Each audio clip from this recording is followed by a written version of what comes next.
All right, let's take a look at our vocabulary words that we looked at yesterday. You are going to have a little activity on these today, so make sure you pay attention. These are in your book. Shouldn't have any reason to not make a 100 on your vocabulary quiz. So we've got the word diverse. The first word here, diverse. If something's diverse, it's made up of things that are different from each other. So look at here at the coral reef.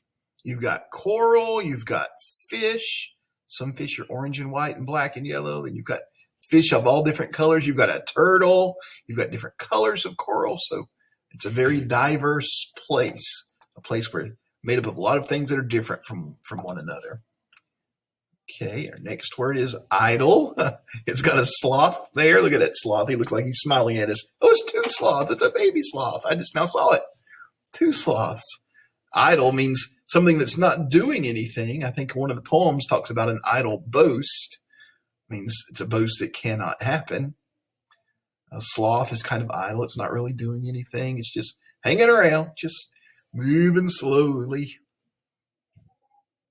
Next word is core. Of course, the core of something is at its center. There's a guy who's finished his apple all the way down to the core, the center of the apple. Fathom. Fathom is something, if you fathom something, you understand it.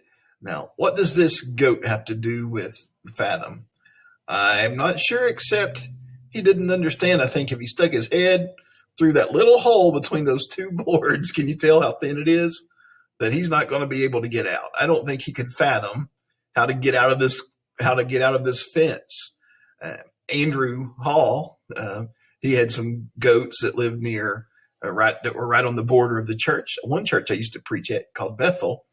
And his house was up above it on the hill, and he had goats down below it. And one Wednesday I came to church, and I thought some little girl was screaming and crying. And so I looked over that direction, and his goat was stuck in the fence like this one was. So I grabbed it by its horns, and it was fighting me because it thought I was trying to hurt it, but I wasn't. And I turned its head sideways and pushed it through. That was an interesting day. This goat can't fathom how to get out now. Wrath. Oh, there's an emoji for this one. Wrath is strong anger. Sometimes we feel wrath. What, Mr. Hilton? I'm full of wrath that I have to do another assignment, right? I hope not. We're just trying to learn. Collision, bumper cars. That makes me think of Dollywood. I like riding the bumper cars at Dollywood. A collision happens when moving objects crash into each other. A collision. All right, so that's all our vocabulary words. They're also in your book, remember. And as we move on today, we're going to look at these two reference sources we've looked at over the past couple of weeks, a dictionary and a thesaurus. Reference sources are books that give us information, or a source. I said a book. A lot of people use the internet for their source now. A dictionary can tell us the meaning, the part of speech, the syllabication, pronunciation of an unknown word. A thesaurus contains synonyms, antonyms, related words, and concepts. So we're looking at a couple of our vocabulary words here, diverse and idle. And if we looked at these words in a dictionary, we would first see the correct spelling of the word, and then we would see the pronunciation. Diverse, idle. Okay, it has a dot there to separate the syllables. Diverse, 2 syllables, idle. It tells us what part of speech it is. Diverse is an adjective, describes a noun. Idle is an adjective. The coral reef, it's a diverse coral reef. It's an idle sloth. So adjectives that describe nouns. And then it gives us the meaning, unlike others or different. Idle has 2 definitions, not working or not proven to be true. So a dictionary would tell us those things. Thesaurus entries, it might tell us the part of speech. Tells us the correct spelling again of idle and diverse. This says sin and ant. What do you think that means? Synonym, antonym, REL would be related words. So let's look at these. Diverse is an adjective. A synonym for diverse would be different, dissimilar, various. Related word would be contrasting. Antonyms are words that mean the opposite. The opposite of diverse would be identical and same. Idle, a synonym could be empty, hollow, inactive. Antonym would be full, true, busy. Okay, so Depending on what you're needing, you might use a dictionary or you might use a thesaurus. If you're looking for a word that means the same, go to the thesaurus. If you're looking for the meaning of the word, go to the dictionary. All right, online or in an old-fashioned book, however you'd like to do it, find those words and they can help you make your writing more interesting, help you understand what you're reading better. Let's take a look for a second at author's craft. And so, as we were going through the poems yesterday and I was reading through them, some of them I felt what the author was writing. Some of them I had more of a struggle with. And that's all part of the author's craft. The author's craft is the language and technique a writer uses to make his or her writing interesting and communicate its ideas to the reader. Sometimes those texts connect with us and we really like them. Sometimes we don't connect with them. But that's okay because we're all different. We're diverse, right?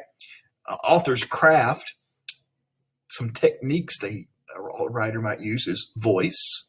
The author's writing style makes his or her writing unique. A writer uses certain words to show his or her style. An author's voice may change depending on the genre. The mood, its emotions and feelings, maybe it's mystery or fantasy or an article, serious. Anecdotes are funny stories related to the character or events. Language is a language an author uses as part of their craft. Vocabulary, precise nouns, sensory words, like those words we talked about made us taste, smell, hear, feel things. Vivid verbs make the test more interesting. Instead of just saying Selma ate popcorn, when we work with adjectives a couple weeks ago, we practiced this. Each kernel of the buttery popcorn crunched loudly in Selma's mouth. Much more interesting to use that good language in our writing. Hyperboles, exaggerations, make things sound bigger and better. That's a good idea, or that's the best idea I've ever heard in my life. That might be an idle boast. I don't know. Okay, so author's craft. We see the author's craft in our different poems we're reading. How they wrote their poems show a great deal about their craft and how they wanted their poem to be read. And poetry has its own elements, doesn't it? Because as we looked at these poems, we find that I read them differently. If you listen to me read just a paragraph and listen to me read a poem, we read them very differently. Sorry, I was recording something. It went back to it. So let me go back to this now. Where are we? Here we are. Elements of poetry. Sorry about that. So when we look at the poems today, you're going to read the poems by yourself. I want you to look for these things, okay, and see if you can find these in the poems. The structure, remember we talked about those. There's line breaks and there's stanzas. So let's take a look at this first poem here. And just remember, here's a line break right here. And then all these four lines together are called the stanza. So that's a stanza, that's a stanza, that's a stanza. Then you've got these line breaks in between. That's the structure of poems. Not every poem has line breaks and stanzas. For example, the one about Mount Everest was just one big poem, wasn't it, in the shape of a mountain. And in the poems, you might find rhyming words. You might find rhythm and imagery, or those words that appeal to our senses, remember. Alliteration, beginning and sound at the same sound of words. Onomatopoeia, words that make the sound it represents, like buzz, thud. Repetition, words that are repeated to stress importance. So all of these are elements of poetry that poets use to make their poems more interesting. Speaking of poems, your first assignment today is to go to your book, page 47, and reread our story, Poetry About Our Amazing Earth, Nature's Wonders. Poetry is about our amazing earth. So go back and reread these poems to yourself today. Practice reading them with rhythm. Listen for the rhyme. Listen for the rhythm. Like I always encourage you, it's good to read out loud to somebody. Don't just read them to yourself. Read them to your mom, dad, dog, baby doll. Destry said last week she read it to her baby doll. That's okay. Just read it to somebody. Practice reading out loud. You're not at school. If you were at school, I would be having you read out loud a lot, but you're not. So practice reading out loud at home, okay?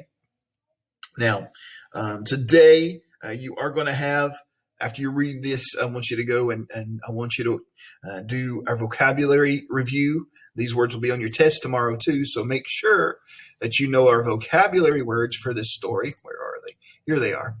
Make sure you know these words for our story.